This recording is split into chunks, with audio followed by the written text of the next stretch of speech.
When I look at my earlier work and I see how incredibly awful it is, and then I think, well, what I'm doing now must be just about as bad. I just can't see it quite accurately yet. It's a deliciously self-destructive mindset from which springs cartoonist Chris Ware's deep, convoluted, dark, and fascinating work. A new world of cartooning, as much graphic art and literary novel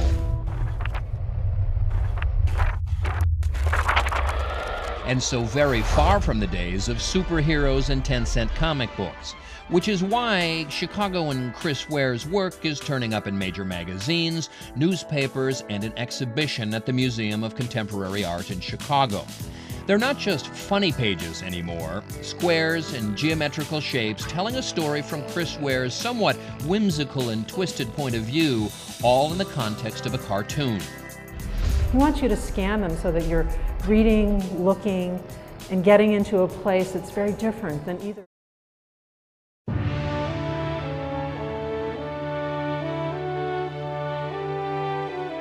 They are magnificent spaces from another era, where glorious architecture is accented by glistening chandeliers, intricate stairways, and rich furnishings, the hallmarks of a grand hotel.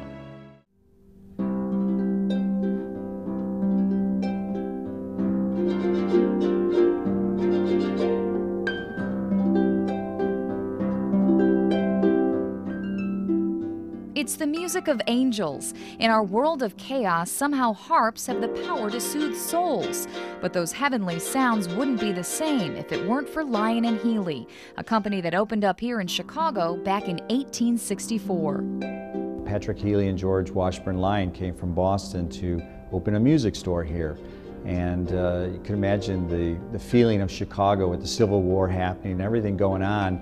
It was a very interesting time and to start a musical retail store. More than a century later, it's hard to believe this glorious showroom sprang from such humble beginnings. But before a Lyon and Healey harp looks like this, it looks like this. Inside this West Loop factory, you'll find no assembly lines, no machines, and no computer images. Instead, craftsmen making each part by hand. They carve the frame from wood that's already been seasoned to perfection. Other workmen grind metal that will go inside the instrument, every screw installed individually. It turns out a great American icon is also a sound investment. You can go to the music store and buy an electric guitar for $200, but you might wind up with much more. CBS 2's John Duncanson reports for Eye on Chicago. Just another suburban guy playing guitar in the family room. Or is he? You may know him by this song. Or this. The search is over. Or even his group, the Ides of March. Jim Peterik has the gold and platinum records that validate career musical success. He's also got the guitars. I have 155 and it's not enough. This is a story not so much about playing guitars as about collecting them, and about how a good guitar today just keeps getting better. Probably one of the most valuable guitars in my collection. How much, you ask? Probably worth about 200 grand. For Jim Peterik, his collection, his passion, have spun together into a delicious smoothie of sound investment strategy. I bought a 64 Stratocaster about 3 years ago. I thought I paid too much for it, $4,800. I go, man, I paid too much. I just got an offer for 20 grand for it. Today, for baby boomers especially, the yearning to grab onto youthful strings manifests itself in places like Highland Park's The Music Gallery. But bring a healthy bank account. Welcome back to Eye on Chicago. You know, live theater has a lot in common with a high wire act. It requires an intense level of precision. But the current production here at the Looking Glass Theater actually is a high wire act. The company here reimagined the Greek myth of Hephaestus with the help of some circus veterans, including a husband and wife who had the circus in their blood. Tony Hernandez and Liana Walenda Hernandez were practically born under the big top. I grew up in a large family of acrobats, and growing up, and all my brothers and sisters were a lot older than me, so as a baby, it was natural for me to join the circus because that's all I knew. I saw them doing it and I wanted to do it. So sitting on a high wire like this in our backyard was always a normal thing. Tony grew up in a family of acrobats and spent much of his childhood touring with Ringling Brothers, even appearing on the Captain Kangaroo show.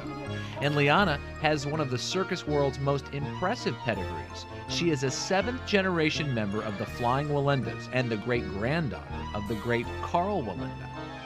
I could walk a wire ever since I can remember. It was just normal. You know, we didn't understand the kids that couldn't walk a wire. So I loved it. I had a great childhood.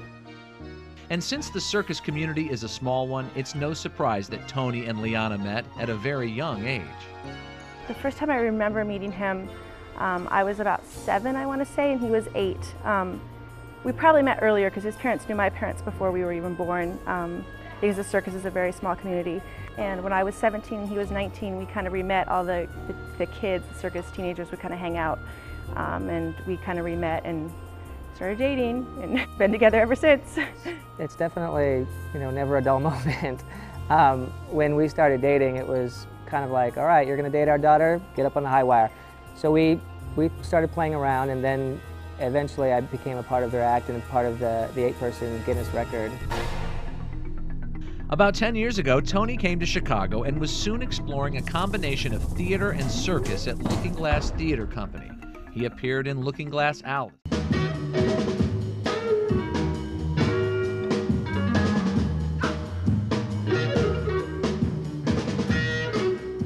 Buddy Guy is 70 years old now, but you would never know it by the way he performs.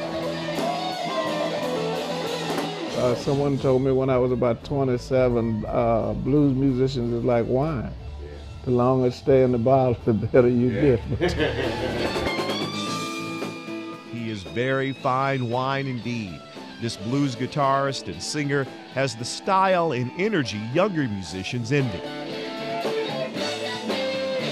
Buddy Guy has been a Chicago cultural icon for so long, sometimes it's hard to believe he was not born and raised here. Lettsworth, Louisiana is home. The deep south of the 1930s and 40s was rigidly segregated, and Guy felt its sting. As a boy, he saw his friendship with a white playmate abruptly ended by the boy's parents.